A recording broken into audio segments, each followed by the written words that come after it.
I thought that I would begin by laying my cards on the table. Firstly, talk a little bit about my background. My background is fairly traditional cognitive psychology. My undergraduate degree was in psychology in a school in Australia, at the University of Western Australia, that was fairly strong in perception, physiological psychology and cognitive psychology. And my honours research was on discourse comprehension. So I was looking at theories that involve propositional representations versus mental model representations. And then my PhD research went on to skill acquisition, and my postdoc sort of tried to marry skill acquisition with implicit memory theories. The rest of my research career has been pretty much the same sorts of things, with a little bit of memory for music and decision making around pension investments thrown in. So a fairly traditional cognitive psychology background. And as a result, I'm fairly new to enactive ideas. In fact, this time last year, I'd never heard of the term. I don't know why I'd missed it, but now that I've read a bit more and learned a bit more about the field, I can see that there are certainly some ideas that I'd encountered before, but just not under this particular heading. But I've been pretty pleased to see that since Marek contacted me and asked me to be involved, that there's been a lot of things about this field that have not only sparked my interest in the field per se, but also helped me to try and think more about some of the misgivings I have about some of the predominant theories and metaphors in cognitive psychology.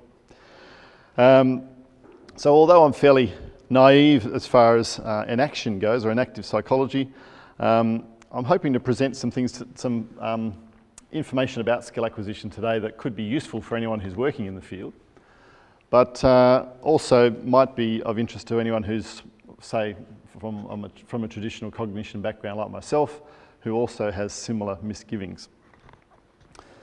So, and what I've got here, a couple of times throughout, I'm going to throw in a few photos just to spark your attention. I was in a very long talk recently and the speaker did something like this, and I found it much easier to keep awake and keep responsive. So I'm going to throw in a few photos that my wife takes every now and then when we go on holidays around Western Australia. She takes lots of photos, and it might even spark your interest in paying us a visit at some point. So Margaret River is a beautiful wine-growing region just below, just south of Perth. So I won't dwell on those photos much. They'll just be sort of there as a little pinprick. Okay, what I'm going to talk about in this session is give you some of the basic facts about skill acquisition. So these are sort of theory-free bits of data that we know and many of the theories try to explain. And then I'll give an outline of a couple of the very popular theories of skill acquisition. And then I'll spend some time presenting some of my own data that poses some problems for these particular theories. I'll then try to resolve them to some extent with a theory that I proposed a couple of years ago in a book that I co-wrote with Kim Kersner, who couldn't make it to this session, unfortunately, or to this summer school, known as the component theory of skill acquisition, and then I'll hopefully wrap up with a couple of conclusions. Okay, so let me deal firstly with some of the basic facts of skill acquisition. One of these is that for a long time, well, I think this is still a fairly common view, that the process of acquiring a skill on a particular task tends to involve three fairly different qualitative phases. This is first identified by Fitz and Posner, and they gave a couple of labels to these phases. So the first phase is known as the cognitive stage, essentially where we do all our thinking about what it is that we're required to do and how on earth should we do this task. And they characterise this stage as being reliant on what's known as declarative knowledge. The idea that you can tell someone else what you think you're doing. You can describe the steps that you're doing. Reliance on this might be that someone has given you some instructions. Right? They might have said, okay, well, here's the task and this is what I would like you to do. And they list off a set of steps and you have to try and remember those steps maybe and keep remembering those steps while you're trying to do the task. A good example of that is when we all first learn to drive a car.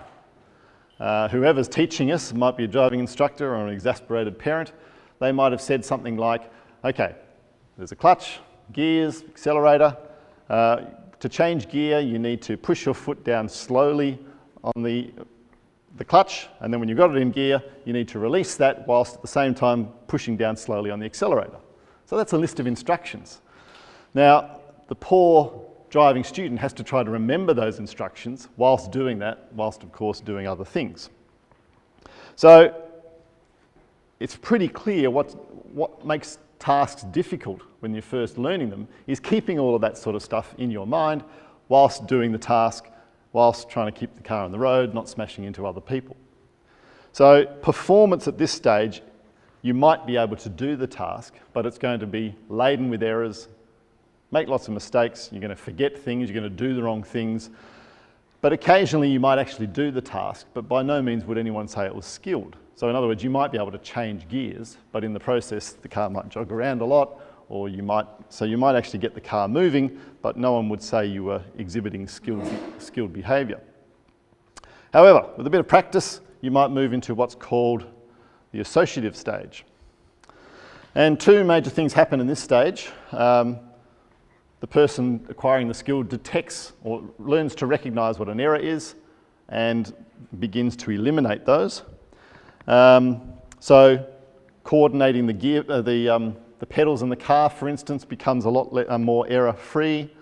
We learn, so we don't have any of the sort of jerkiness of gear change anymore. And Fitz and Posner suggest that knowledge is strengthened. And what they mean by this is that we can gain access to it a lot more efficiently. We don't forget things as often. So for instance, again, in the car example, we don't have to go looking at the top of the gear stick knob to see where the gears are arranged. We just remember that second is down there and reverse is up there maybe. Now, again, practice leads to better performance, and then finally, with a lot of practice, you might end up in what Fitz and Posner refer to as the autonomous stage. This is where performance is rapid and automatic, usually conducted without any apparent thought. So anyone who's driven a car for about 10 years is likely to be able to engage in the actions of making the car move without any thought at all, because you can do other things. You can have a conversation with someone, you can sing along with the radio, you can plan a different route if there's a traffic jam. So you never have to think about where to put your feet and how to coordinate them anymore. So that's one of the facts of skill acquisition, apparently. Another one is something known as the power law of learning. If you give someone a task and record the reaction time or the performance time each time they do the task, you tend to find a nice smooth reduction in performance.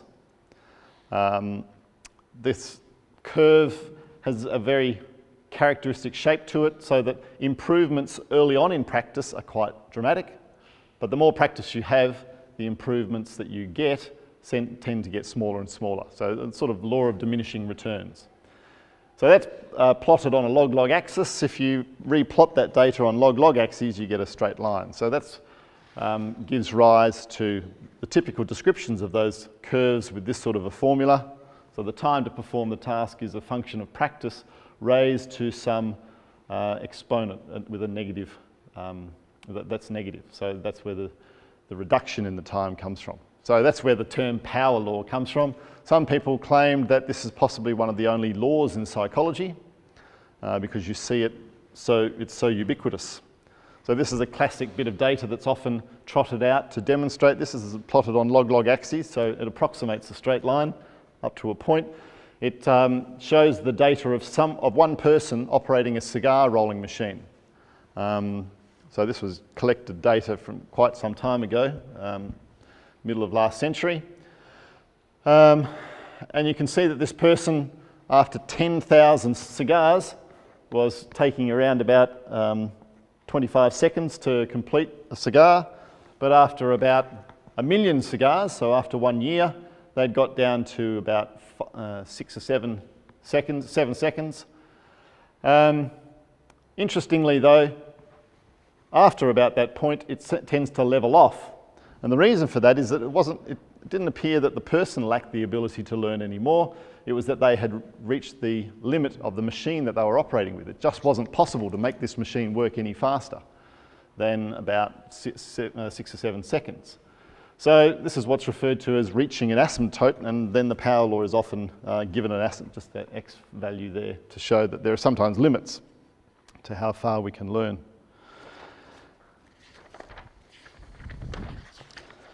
Now, the other major feature of skill acquisition that is recognised is that if you don't use a skill that you've developed, you tend to lose your facility with that skill. So if you haven't ridden a bike for some time or been skiing, then the next time you start up again, you find you're a bit rusty. You've lost something. It's the old use it or lose it idea. This is demonstrated quite nicely by a study of Kohler's, where he trains students to read mirror-reversed text. This is a bit like the text that you might find on the old overhead transparencies if you put it on the machines the wrong way. And initially, it looks really strange. But if you look at it carefully enough, you can see that what's happened, and you can actually begin to start to learn how to read that text. And sure enough, Kohler's students, when given lots and lots of these pages of reversed or mirror-reversed text, did tend to get faster and faster at doing so. So the very first time they were given a page, it took them around about 16 minutes to read such a page. But after 128 or so of these pages, they were down to a speed of about, minutes, of about 2 minutes per page, almost as fast as if they were reading normal text. So that's what that top line there is. So these are students who normal reading speed doesn't get faster much. Yeah, Bill. Just the same for all the other measures where it might be that a skill cannot be compressed because that isn't the point, is accuracy or some other measures. Do they all follow the same pattern? Sorry, I'm not quite... Well, as it might be, I don't know, arbitrary, where it's not a matter of speed, it's a matter of accuracy. Sorry, yeah. Accuracy does show these sorts of power laws too. Measure for the skill is it follows a power law. That's right. Although in today's, many of the things I'll be talking about are tasks that people can perform pretty accurately fairly quickly. So the major thing that changes is the speed. But you're right, in some other skills, accuracy is far more important. And that does show similar patterns. Well, it is to some extent. I mean, if someone's learning a piece for the first time, they're going to be clunky at it. And so they need to develop speed up to a point. But yeah, that's not the ultimate aim. But the other major point to note about this data is that after a year, the students were called back to the laboratory and given some of this original, or some pages printed like this. Not the same pages, but they're printed the same way. And you can see that when they first read those pages again, they were slow, around about 4 minutes. Not nearly as fast as they were when they left the lab a year ago. But then they got better much faster than they did originally. So something about the skill had been retained, but certainly some had been lost over that time. Okay, so some of the theories, another winery in Margaret River, quite a different style. One of the theories one of the most popular theories of skill acquisition is the ACT family of theories. It's sort of gone through different iterations over the years. The latest version is ACT-R.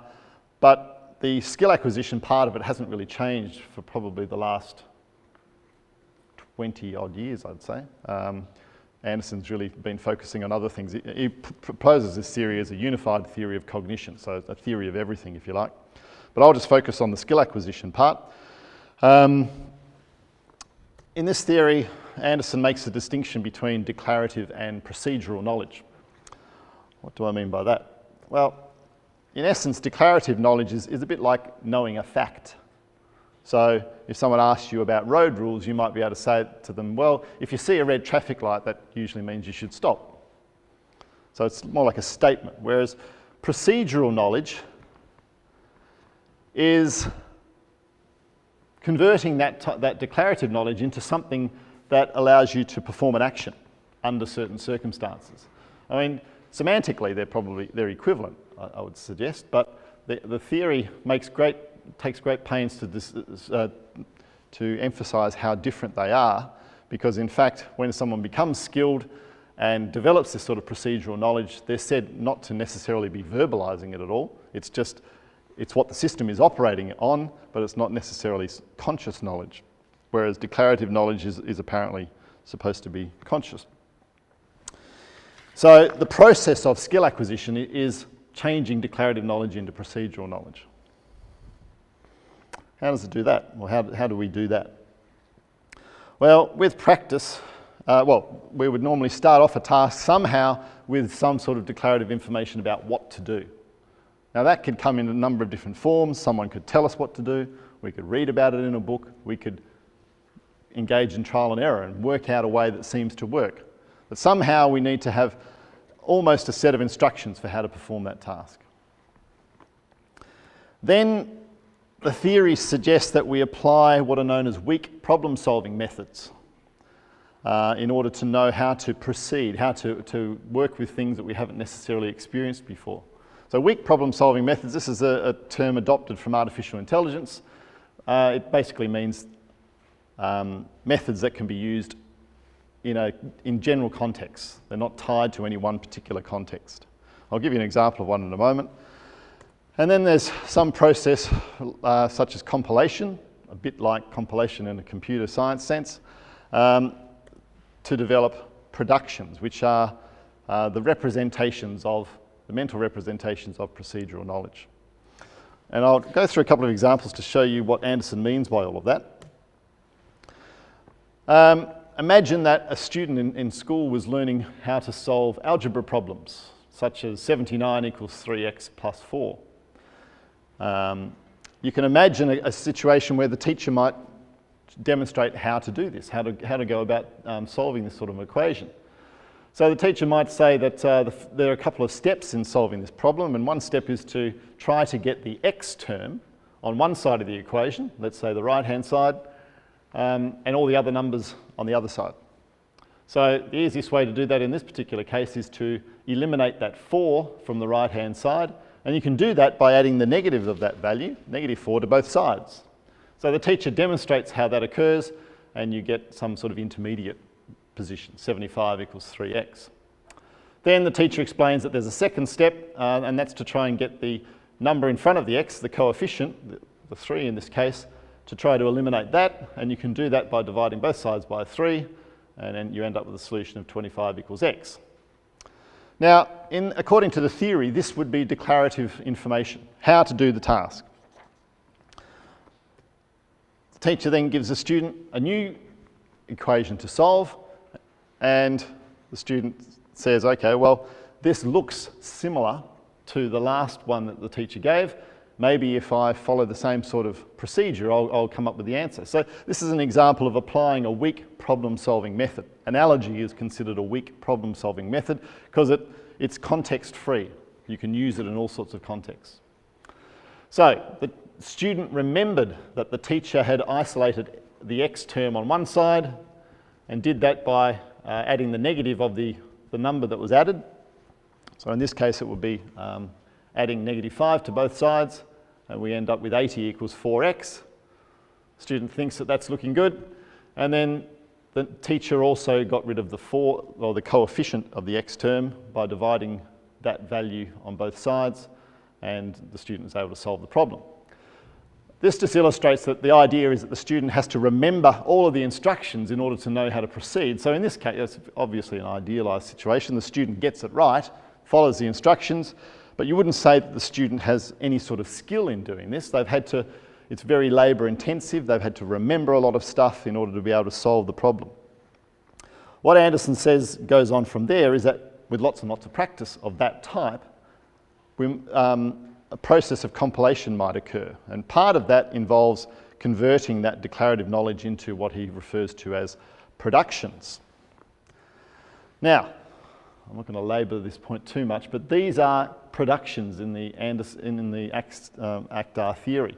A production is a list of instructions where there's an if condition. So if you like, this is some state of the world, and if that's satisfied, then you engage in this particular action. So an if-then pair is what's known as a production. And what I've got there is really just a redescription of the teacher's instructions in production form. And you can see that it's fairly general in the sense that it can apply to any equation of that form, a equals bx plus c. So it doesn't matter what the numbers are in the a, b and c slots, this strategy would solve that problem. So the theory claims that over practice, we might end up with a set of productions like that in our head, presumably. That's the first part of compilation.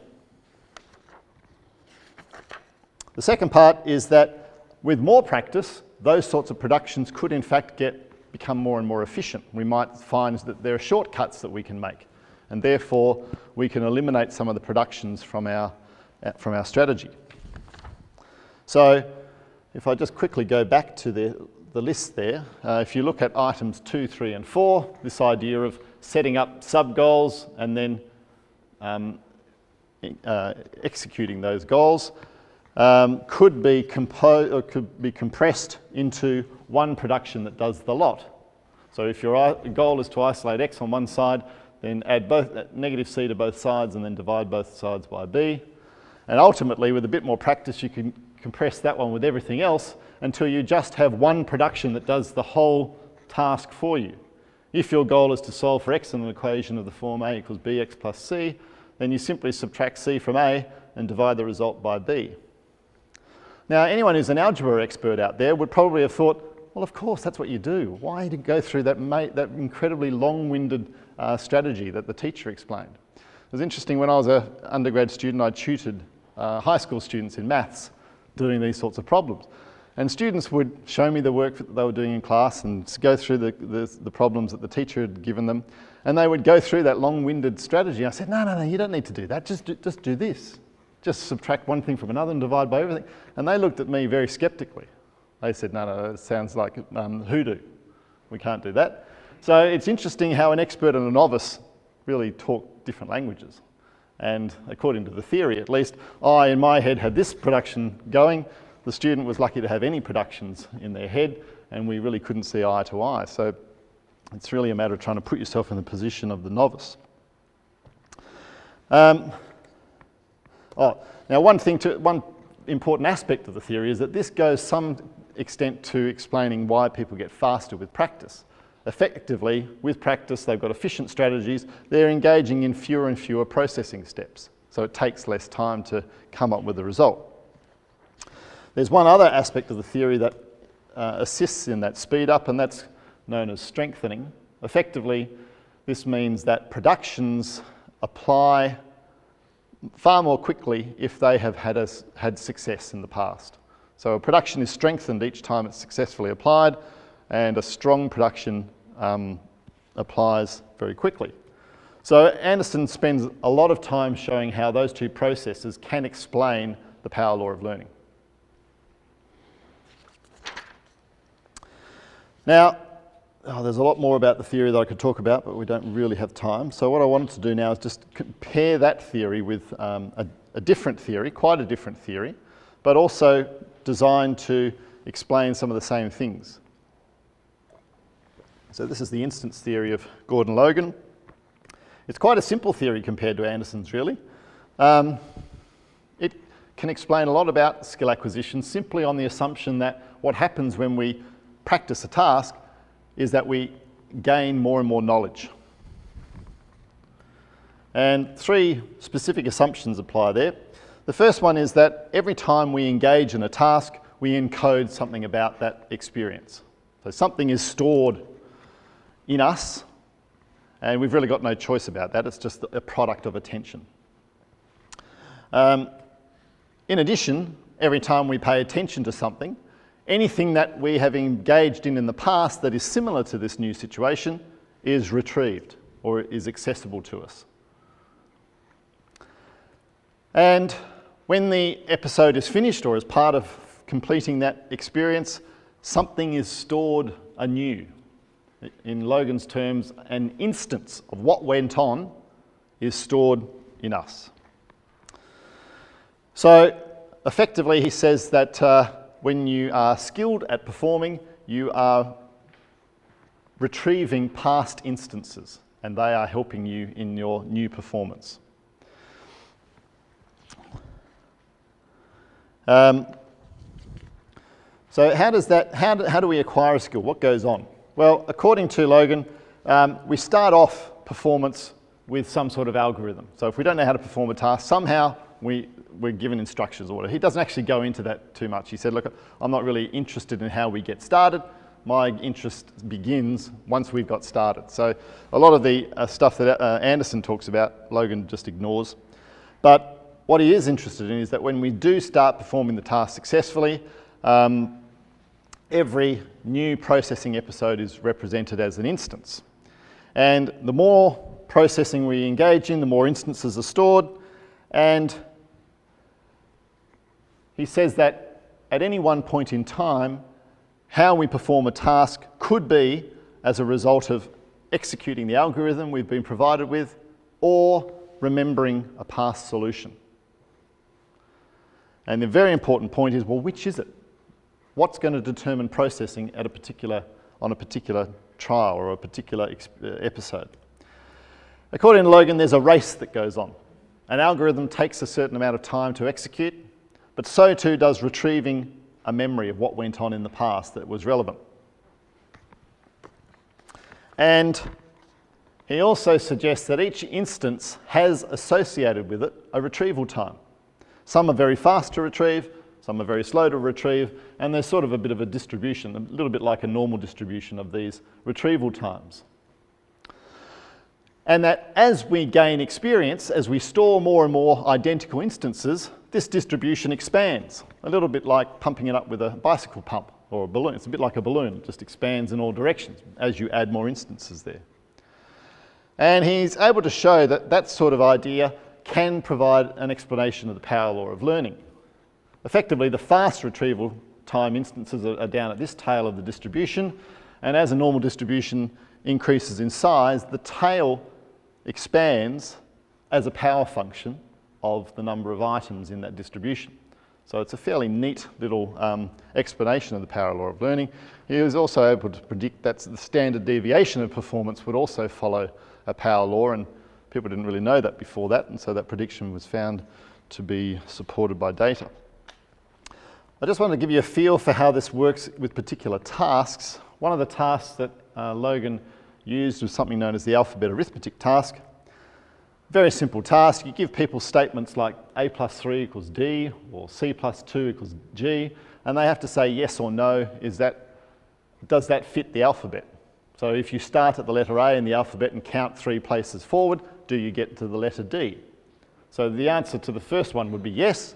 The answer to the second one would be no. And Logan claims that when we are first given this task to perform, if we've shown many of these items, we basically have to count through the alphabet in order to come up with the correct answer. But over time, as these are repeated, we begin to remember that, sure, a plus 3 equals d, that's a yes. We don't necessarily have to go through the alphabet each time, we just remember that that's a yes, c plus 2 equals g is a no. Certainly, people do get faster at this task, and they exhibit the typical power function of learning sort of thing. What's interesting though about this theory is that Logan trained people on problems from only one half of the alphabet, let's say letters A to M. They got really fast at those problems. Then he transferred them to a different set of problems, only involving the letters N to Z. And their performance was terrible. They didn't manage to transfer anything they'd learned from the first phase to the second set of items. So they had to relearn the task effectively. And this is a very important point in Logan's theory. He suggests that transfer is item specific. What we are retaining each time we do a task is something specific to that item or experience. It won't necessarily transfer to something slightly different. So even though apparently people had got good at alphabet arithmetic, it wasn't an alphabet arithmetic skill in general. It was getting good at particular items. Now, in my view, this theory is quite elegant. It does explain a fair bit about skill acquisition with a very simple mechanism. But there are a couple of problems. The first one is that it does ignore a whole lot of qualitative changes that occur, particularly in the early stages of skill acquisition. So Anderson's theory is able to explain some of those. And it probably is way too limited in terms of what it says about transfer. It's possible that some of the tasks that Logan based his theories on were so highly constrained that there was no choice but to have highly constrained transfer. and that if you change the task that people perform with, you can get transfer to items that they've never seen. So skill isn't necessarily as specific as Logan suggests.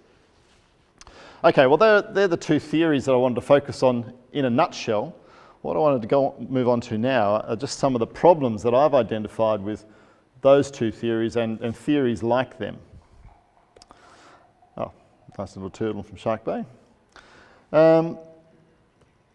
So 3 sets of problems that I'm going to focus on. I'm going to pick up that point that I just mentioned, that the type of skill that we develop is not necessarily specific, like Logan says. It can actually be determined by the type of training that we have, the sort of experience that we encounter, and that's going to determine how well we can transfer that skill to a different situation.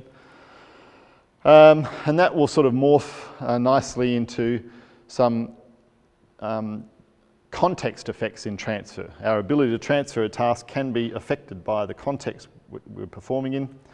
And then I'll also talk about some questions about this power law of learning. So firstly, this idea of the type of training and how that, or the types of skills that we develop. I just want to clarify what I'm talking about here in particular. Are skills specific or general? In other words, once you've developed a skill, can it be transferred to a different situation, or are you highly constrained to the situation in which you've acquired that skill? So specific skills are those that are tied to a training experience. Transfer doesn't occur to a different task. And if you've got the same task being performed but with different items, then you're not going to see any benefits for prior experience. So that's what specific skills would look like. And there's some support for those sorts of skills being around. That certainly the data that I just mentioned of Logan, the alphabet arithmetic task, that supports skills having that sort of nature. And there are a few other tasks, like something called the Numerosity Task. A very simple task. You can present people with a picture of a scattering of stars, let's say, and you ask them, is there an odd or an even number of stars there? And typically they have to count up the stars when they first see them. But over time, as these pictures keep repeating, they begin to recognize the picture and immediately see that it's an odd or an even number. Then you give them a brand new set of stars to learn, and they have to start all over again. So there's nothing about the old pictures that transfers to the new pictures. Likewise, mirror reversed reading, a bit like what I was talking about with Kohler's. You give people words that are printed in mirror reverse text, and if they involve just one set of letters, like say half of the alphabet, people can get good at reading those words. But if you then switch them to another set of letters, words involving the other half of the alphabet, they have to start all over again. So the theory that supports that idea is Logan's, and you can certainly explain performance in those situations as being a result of remembering what you did in the past and using that knowledge to help you with a new problem, with a repetition of old problems, really. So if you don't have any old solutions, then there's not going to be any transfer. Now, in contrast to that, what would general skills look like? They'd be skills where they're not tied to a particular training experience. So you can get transfer to different tasks. Of course, the tasks have to be fairly similar to original experience. And if you're doing the same task with different items, then you should expect to see some transfer as well. Now, there's certainly data around that supports performance being like that. Some of my own data where we've had people perform the lexical decision task. This is a simple task where you give people strings of letters and you ask them, is this a word or is it a non-word? They just press one of two buttons pretty quickly. And even though the words may or may not repeat over time, people do generally get faster at this task. So it's showing that they're developing a general skill at the task even if the words don't repeat. Likewise, you can ask people to solve lots and lots of different syllogisms. And as long as they've got the same structure to them, but maybe different words in those syllogisms, they can get faster at solving those problems. So theories that support this idea are Axe theory and also Newell's saw theory. The idea here is that we're refining an algorithm with practice. And that's what's able to be applied to different examples of the same problem. So in other words, we can apply that algorithm to a slightly different context. And the extent to which we can do that is an extent to which the task in one situation is similar to the task in the other situation. So what's going on? How can we have tasks that are both specific and there seems to be a conflict here. I don't have any issue with the data. The data seems to be clear in the different cases, and the theories, well, I guess that's the concern. And that's why I developed another task, which I've referred to as the algebra task here, but I actually should refer to it as an arithmetic task. It's a very simple task that I give people to solve. They're given a very simple formula, and I give them some values to put into that formula, and they have to make some decision about that. So in this case, this is one example of the problem where they put x equals 5 into that problem and y equals 9 into that formula. So x squared minus y in that case would be 25 minus 9 is 16, divided by 2 is 8. So the answer there is even. So the person has to decide, is A even or odd on each case. Now in this particular task, they would always have exactly the same formula on every trial in the experiment. The only thing that changes are the x and y values. And one example of an experiment might be that people would get some practice with one set of items. So there's 8 different items there, even number of odds and evens, and they get 40 repetitions of each of those items. Then they might be asked to transfer, or they'll just be given another set of items to perform. So what's the important feature to note here is that the items change from one phase of the experiment to the other, but the problem they're asked to solve, the formula is exactly the same. So what happens?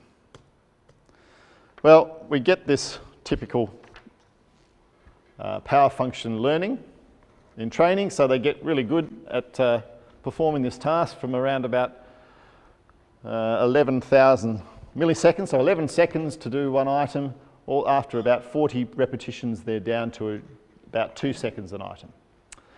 Then we change the items on them and you can see what happens. Their performance slows down. So transfer is fairly general in the sense that they are able to apply this formula to a new set of items. They haven't gone back to complete novice stages. So this is an example of general transfer. But something has changed. They haven't been able to perform at exactly the same level as they were at.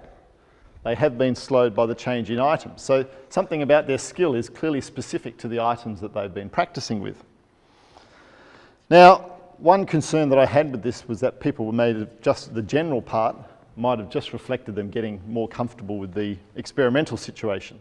So I did another experiment where I tested that and threw in a few trials where I gave people a task which you wouldn't expect them to get faster at because it's such a low level bit of knowledge, deciding whether a number is odd or even. But it requires them to respond in the same way as they do on the major task. And so it's exactly the same sort of design to the experiment, except I just threw in a few trials of this mouse task.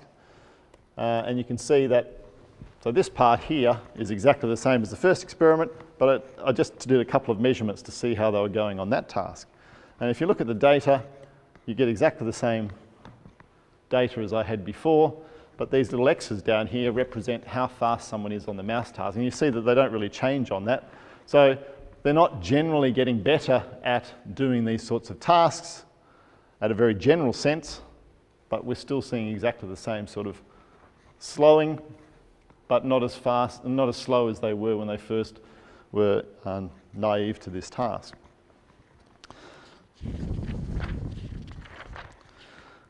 So the conclusions you can draw from that is that the general skill that we're seeing is general to that arithmetic task. So just to conclude at that point, that you can say that skills can be both specific and general. The instance theory can't handle that sort of partial transfer. The ACT theory can handle it to some extent. You have to make a few interesting assumptions, though, about whether or how it might explain that. Now, I'm not going to labour that point much because something else I'll say in a moment will sort of question all of those theories. So there's no point trying to save ACT at this point. But the point that I did want to make is that skills are not inherently specific or general. Other experiments that I've performed just underline this point that skills are actually determined by the type of experience people are given in terms of the nature of the task or the type of the practice that they're getting. Effectively then, it's the environment that determines the nature of the skill, not, if you like, the head necessarily, or it's the interaction between those two things. But the theories suggest that skills are either of this type, or another theory might say they're that type, but that doesn't seem to be the case. Now, sort of moving on from that to the next point, there's a nice little shell house on Shark Bay.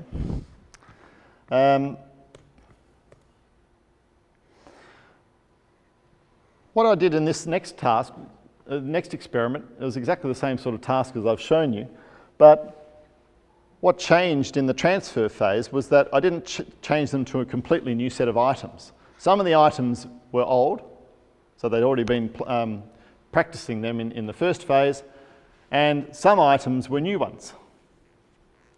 So the open squares are these old ones, and the closed triangles are the new items. And what's the new items?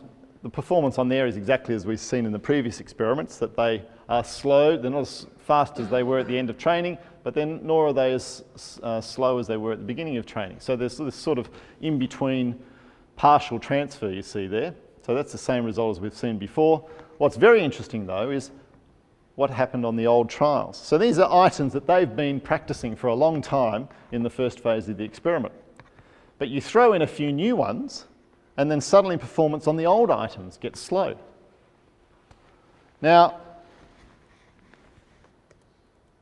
none of the theories of skill acquisition can explain this. The reason they can't explain it is that they go to a lot of trouble to explain why skills get faster and faster with practice. If the conditions are the same as you've seen before, you will get faster by smaller and smaller amounts each time. Now, what happens on these trials where old items are presented is things look on that trial exactly the same as they did in the first phase. Nothing has changed, really.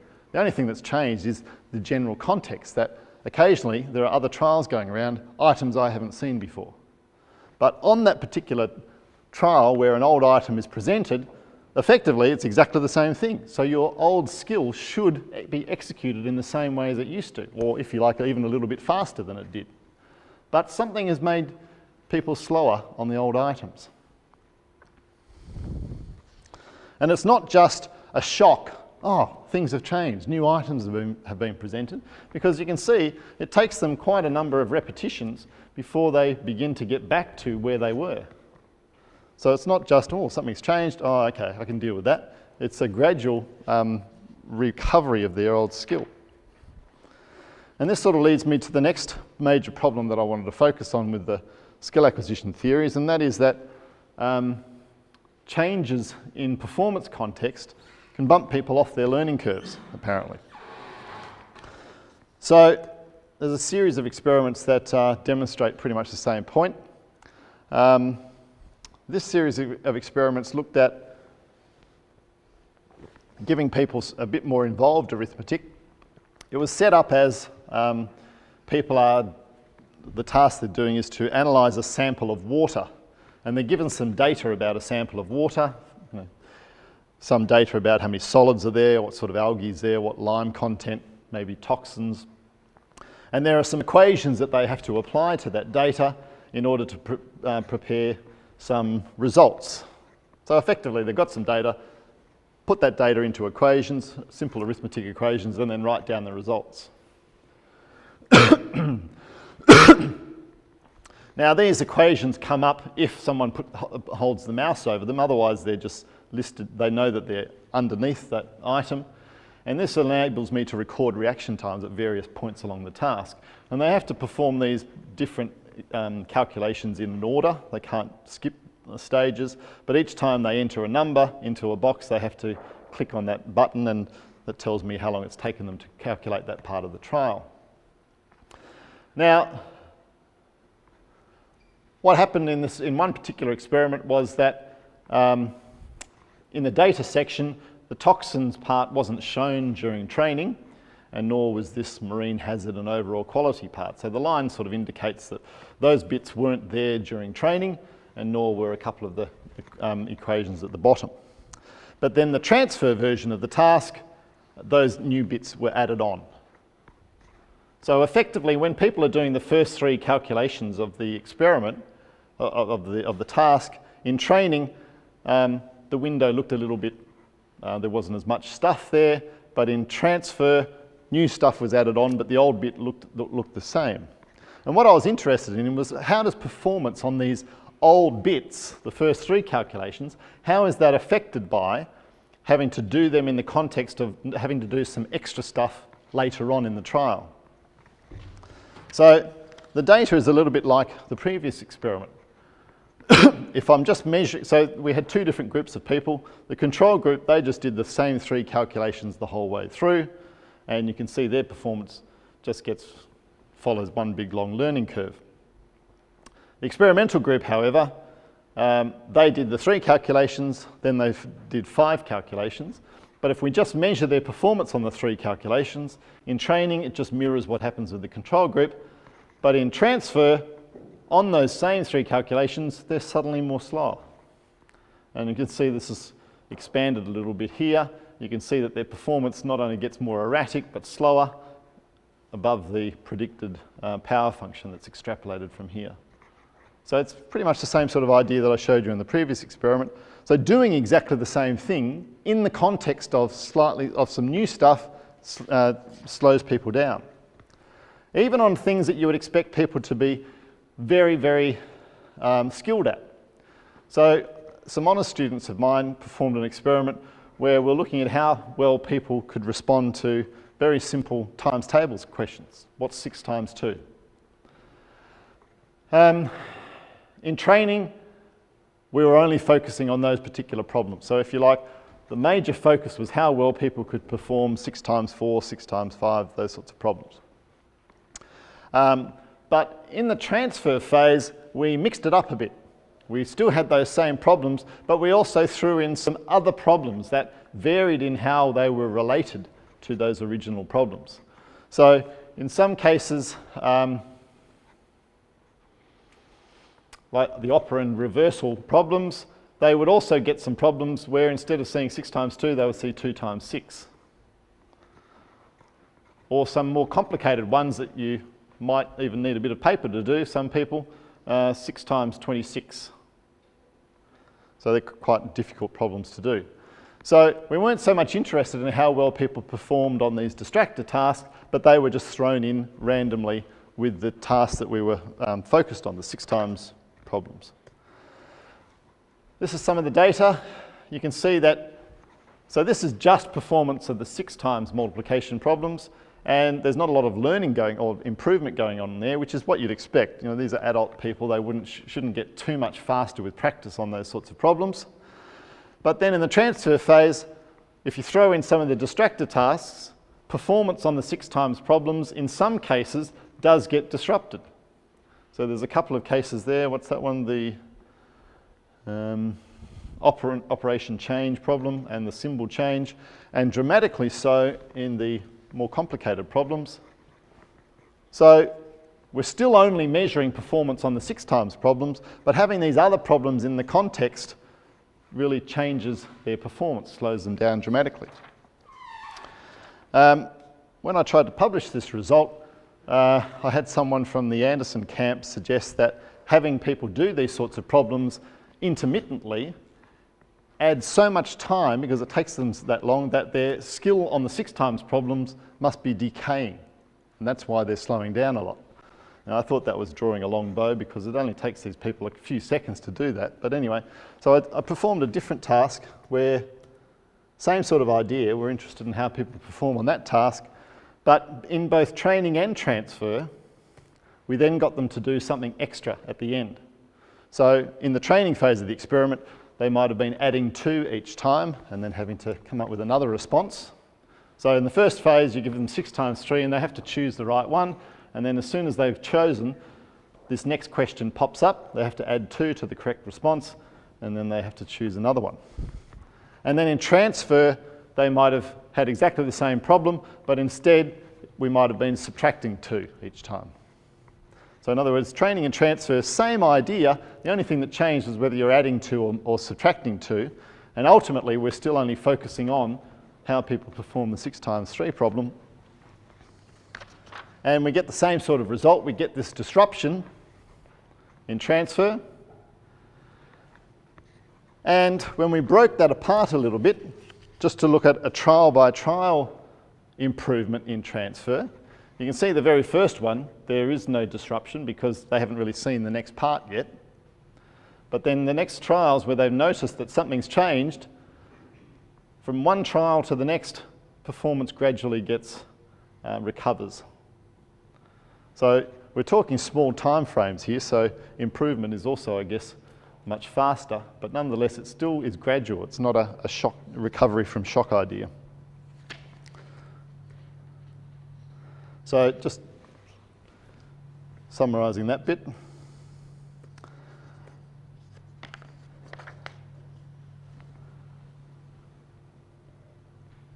These are stromatolites, by the way, one of the few places in the world where they still exist. They're sort of called living fossils. Quite amazing. Okay, the final big problem that I wanted to point to with the skill acquisition theories is this apparent law, the power law. So many theories of skill acquisition hold this up as the gold standard that needs to be explained.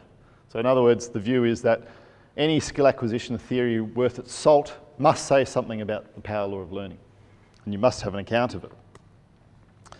And just about all of them use this idea that there's some mechanism that's going on in learning that makes incremental changes to some mental representation, which allows you to perform faster next time. So in other words, all of these theories have explicitly in them this idea that every time you practice a task, it changes something about your mental representations of that task so that you get better performance the next time. Well, maybe they needn't have tried so hard. A classic article, it's classic in my view at least, came out in 2000 suggesting that power functions are actually a bit of an artifact. They're an artifact of the fact that when we conduct these sorts of studies, we typically have many people doing many trials. Within each person, we average their trials in a block of trials, and then across people, we average their results using just arithmetic averaging. And it turns out that any data that has a downward trend to it, that is arithmetically averaged with other people, will give you a power function. So the conclusions that Heathcote came to was that group data may well be described well by power functions in the skill acquisition context, but the actual underlying data may not be related to power functions at all. Whatever mechanism is allowing us to learn things may not be producing anything like power functions in an individual. In fact, Heathcote showed that if you look at individual data, so the data from one person rather than from a group, exponential functions may well be a better fit to the data. But I'm not sure that that helps the situation much because it just sort of transfers focus from power functions to exponential functions, and people might have to start coming up with mechanisms to explain exponentials. But I think that the problem goes even deeper than that. There may not be any obvious monotonic functions at all. Some data that Kim Kersner and I published in '96, looking at the lexical decision task. We also varied word frequency. So people are faster at making a decision about a letter string, whether it's a word or not, or particularly if it's a word, if it's a high frequency word. If it's a common word we all have experience with, it's very easy for us to say, yes, that's a word. If it's a very uncommon word, low frequency, takes us much longer. And we found very nice power functions on the group data. But the slopes and overall values were different depending on the particular frequency of the words. So these are words that were never repeated. They were new words, if you like. Oh no, they were, sorry, no, they are, these are the repeated words, sorry. So each time people saw these words, they got faster with them according to a power function. But after seeing Heathcote's study, I thought, well, maybe I need to relook at the data. So I dug up the data again and had a look at individual people's individual trials. And I'm going to show you, so this is from one person with their performance on one word, moot. So a nice low frequency word. And I'm going to show you this for quite a few words that this one person looked at. And the same sort of thing happens with no matter which person I pluck out of the data set. So these are individual words. It's going to be a little bit of an animation to show you what happens when people perform this task on words, the same words. I think you get the picture that there's, and yet when we average those sets of data, we get something a lot smoother. If we look at some medium frequency words like princess, you can see that not much like a power function. Look at that one, right up. And yet when you average them, you get something a lot better like that.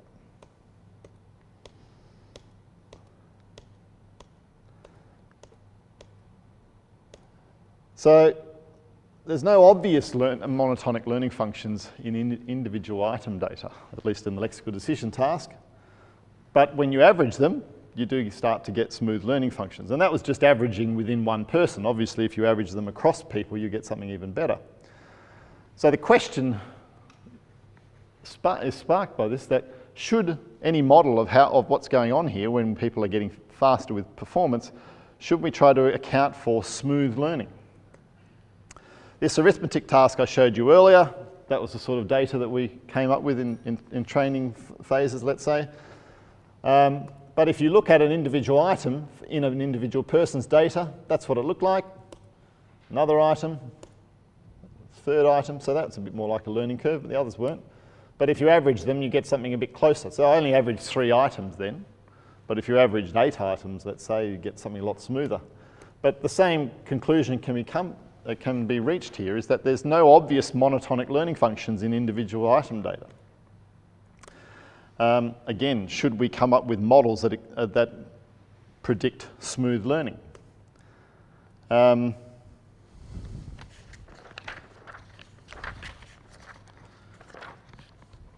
think the major point that I'd like to make here is that all the theories of skill acquisition have this as a starting assumption, that what happens when we learn, something in our head gets changed incrementally each time we have a practice experience.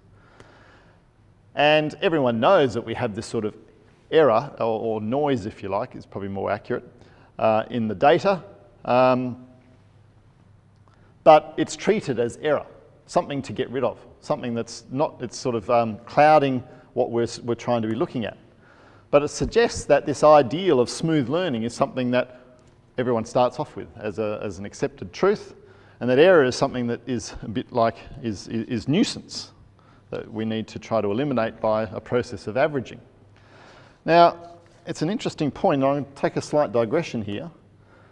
Same sort of thing goes on when people are looking at fMRI scans and trying to apparently localize brain function.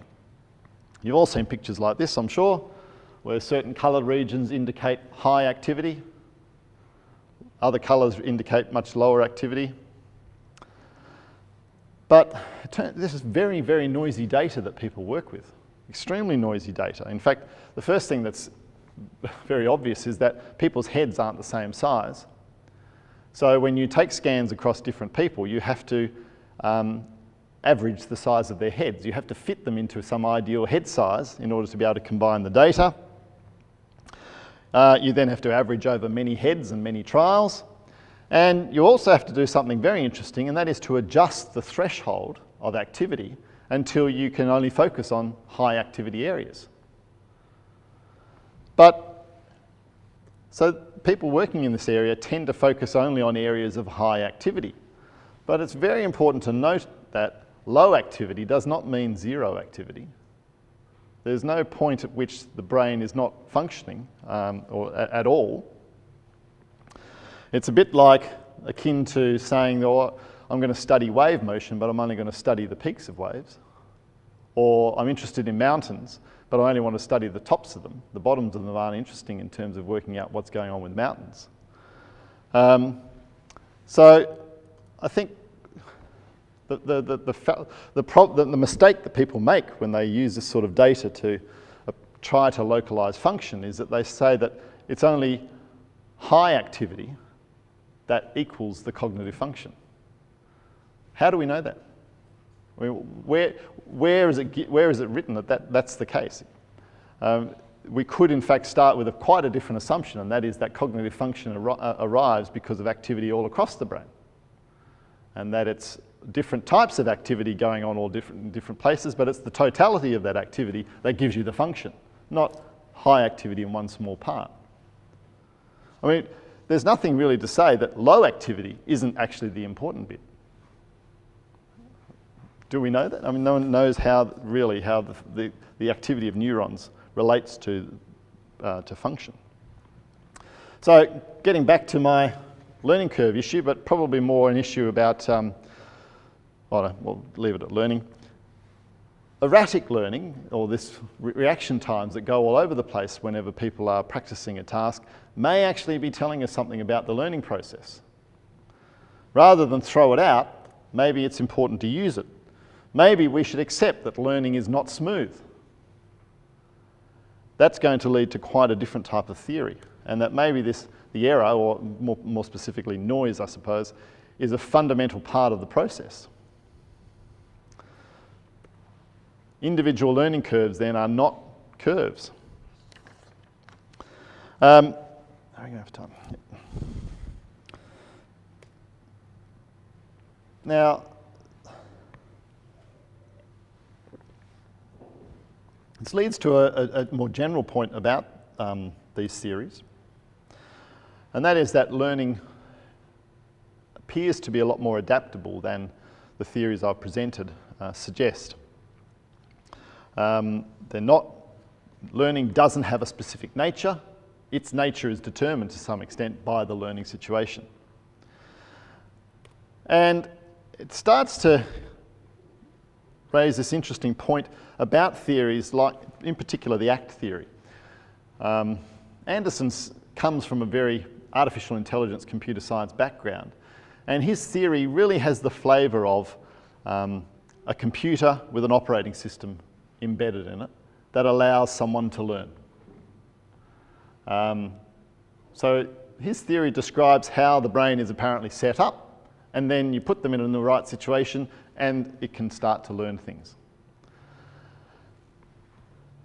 And it's a little bit like having a computer with a particular version of Windows on it. That version of Windows will never change if you just keep using the computer. If you want that version to change, you have to go and buy the new version and put it on the computer. But the operating system never changes.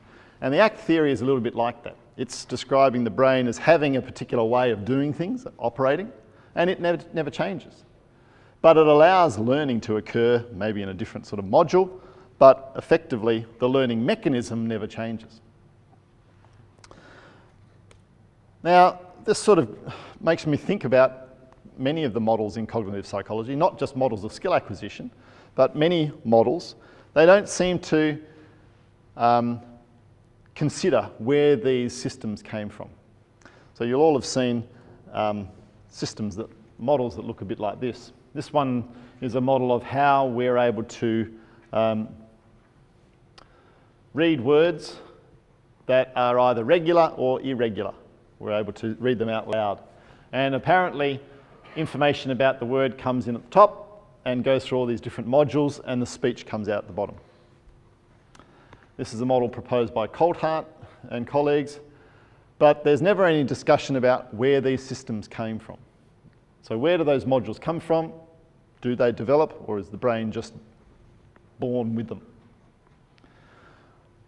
In my view, these sorts of theories are really just redescriptions of the data. They're not explanations of why functions become like that.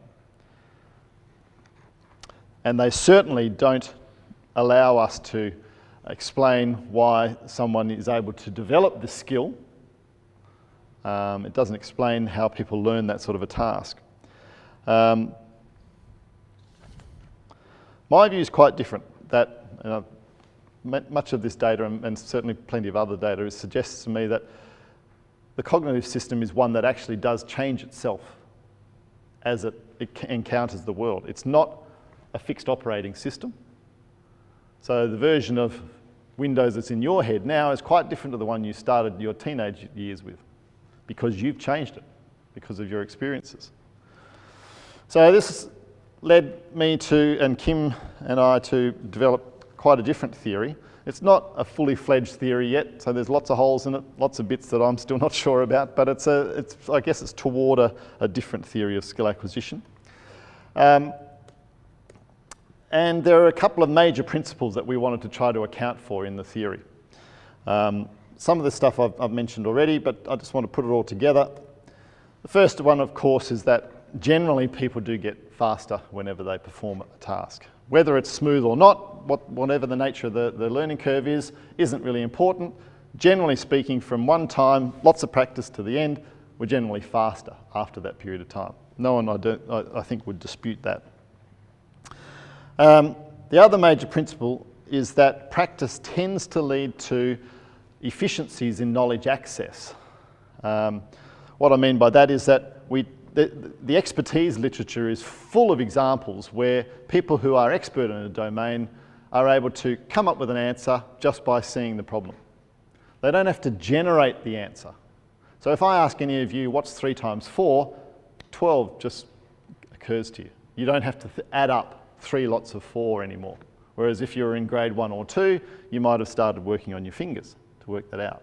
So expertise tends to have associated with it this direct solution to problems. Knowledge allows us to become very efficient in the way we solve problems. Now, both of those principles lead to this third principle, and that is that somehow learning a task or learning about a situation results in less capacity demands on us. Now, whether or not you believe in something called working memory is by the by. The fact is that there are situations where the task requirements do seem to require more of us early in practice than they do later in practice. And a very simple example of that is this. If I gave you those 9 letters, presented them to you and then took them away and said recall them in order, you might get 6 or 7 of them in more or less the right order. But if I'd presented them to you in a slightly different way and then took them away, you'd have no problems remembering all 9 in exactly the same order.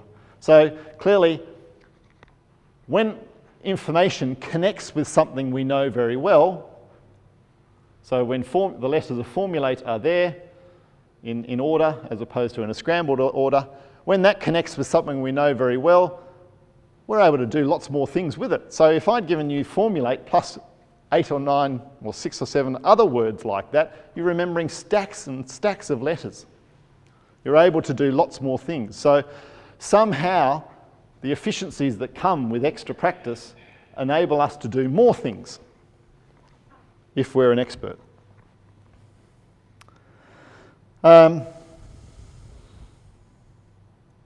So taken all together, those 3 principles lead to a situation that when we're learning a situation, we have lots more knowledge available to us and we're able to access it very quickly, and as a result, the expert has a lot more knowledge at their mental fingertips, if you like, than a novice does. And this means that to perform any task requires fewer and fewer mental resources to perform it, which enables you to start doing more things. So the driving example is a good case in point. When we're first exposed to the task of driving a car, we're typically overwhelmed with what we're having to do. But not only have we been told about the gears and the pedals, but we have to keep our eye on the road and watch out for different cars. We have to remember the road rules, and we've also got a parent yelling in our ear. So all of these competing requirements typically overwhelms novice drivers, so that you're probably better off getting them to go into a car park where there are no other cars rather than straight on the road. But after many years, 10 years driving a car, the act of driving a car is so routine to us, so automatic if you like, it doesn't seem to require any of our mental resources at all. So that we've got stacks of capacity to do other things. We can think about what we're going to cook for dinner. We can have a conversation with someone. We can yell at the kids in the back without seemingly affecting our ability to drive.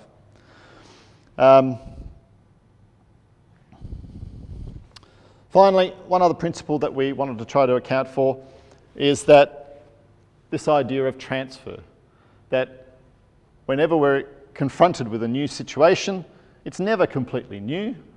We've got things that we've learnt in our past that may be useful, and that it could be the case that we have an array of component skills that we can sort of pluck off the shelf to do a particular task.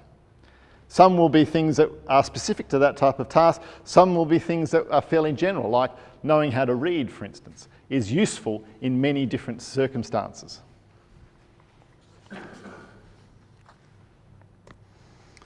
So what do I mean by a component process? We've borrowed from a theory of complex dynamic systems written by Stephen Halloy, some of the terminology that he's used. And you'll see why in a moment. But we're not beholden to this particular label, but we start off calling a component process an agent, a thing that can do things for us. And these agents are able to receive, process, and transmit information. You could think of it a bit like neurons. Not necessarily one neuron, but maybe some neurons joined together. They tend to take information in, do something, and then pass on information. We also think that agents compete with each other to be useful. Because there is this element of survival of the fittest. If something is useful, it'll be retained. If it's not useful, it'll fade away and disappear, a bit like evolution. But it also reflects the fact that neurons have this facility, or have this characteristic, that if neurons aren't being used, certainly early on in our life, there's pruning going on. Neurons do die off soon after we're born, but it also is the case that connections between neurons disappear if they're not being used. So this success, to some extent, is determined by the speed of processing. A little bit like the Logan idea that if something is fast and useful, of course, then it's going to be more likely to be involved in the process. We also use this term, again borrowed from Halloy, that success is recorded as a particle. Again, it's sort of any word could probably be substituted there, but it just recognises the fact that an experience is recorded. Every experience we have is recorded somehow. And there's some evidence for this from the neurobiological work that every experience does create connections between neurons.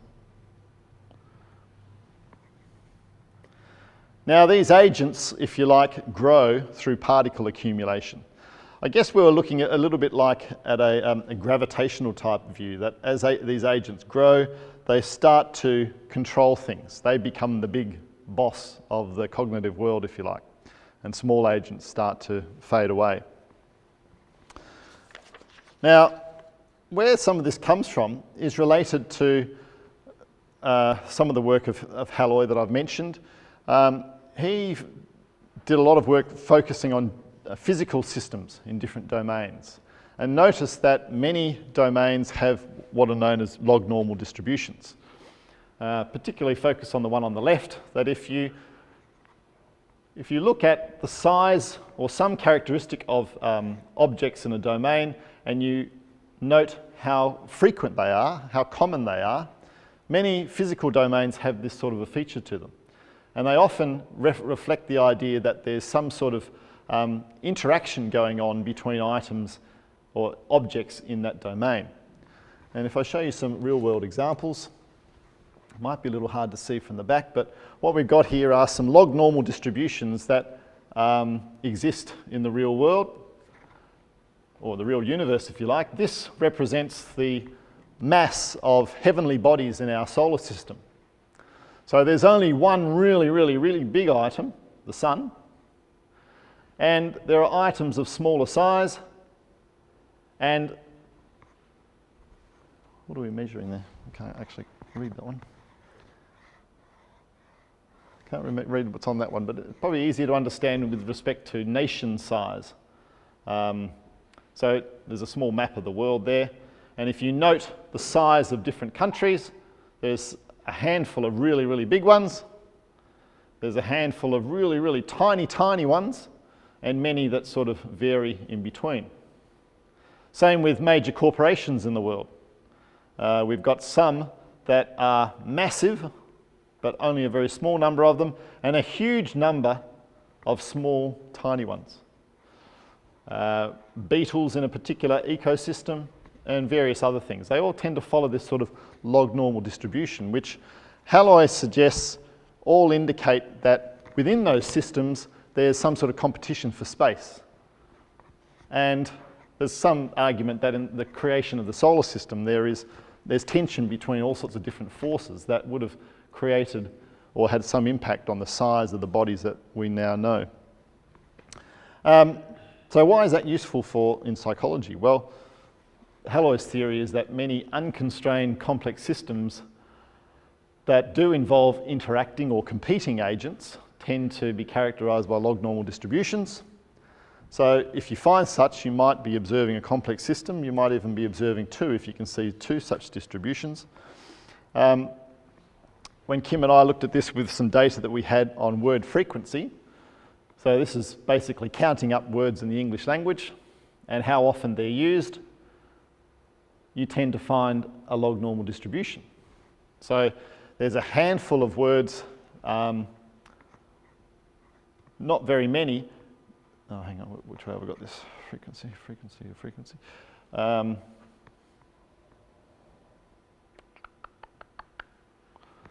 Yes, so there's not very many words that are used massively. So words like the, I, there's only a handful of them that are used incredibly frequently. Whereas there's a massive amount of words that are used quite infrequently.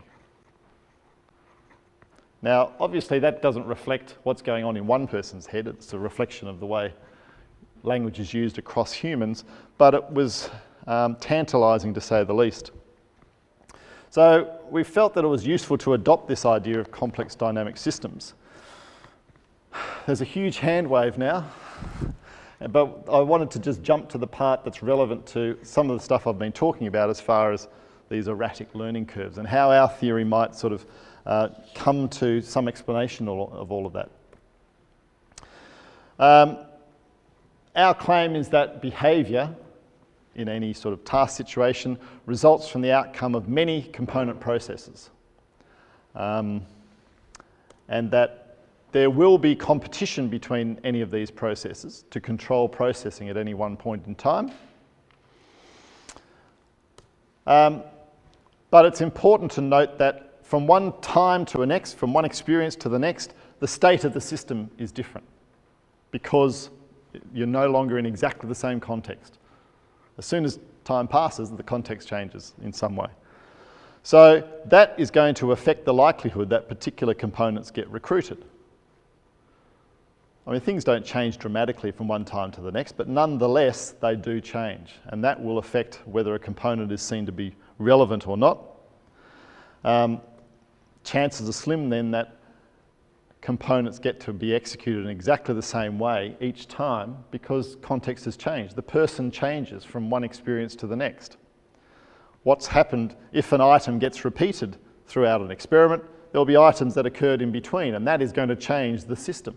So the next time the person encounters this repeated item, they're a different person. So their performance won't necessarily be faster. So, now I just wanted to add another small experiment, quite easy to understand. It might seem completely unrelated to what I've been talking about, but the conclusion I think underlies some of what I've been talking about. And this is some work looking at how our memory for pitch and tempo in music looks. Some years ago in the 1990s, Daniel Levitin produced some data where he'd asked volunteers to sing popular songs. So he'd give them a long list of songs that have been top 40 hits, for instance, and he just said, sing me the first few words or bars of it. And he claimed that they were very accurate at doing this, that they tended to the starting notes were very close to the notes on the original recorded versions of those songs, within about 1 or 2 semitones. So if you're not completely familiar with music, if you look at it, think of a piano keyboard, if one note is the original note, then go up a black and down a white, for instance, that's about the distance. Now,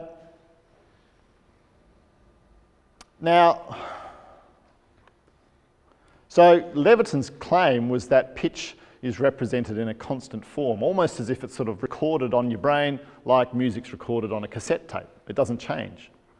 It's sort of stuck in your head, which is quite an interesting claim, and it didn't quite match with my experience as a musician. I've found that playing in bands, particularly in rehearsal, if we've been playing one song and I might have had to start singing the next song, even a song that I know very well, like a song that I've written, sometimes what we'd sung beforehand can affect my ability to sing the next note correctly, especially if there weren't instruments playing.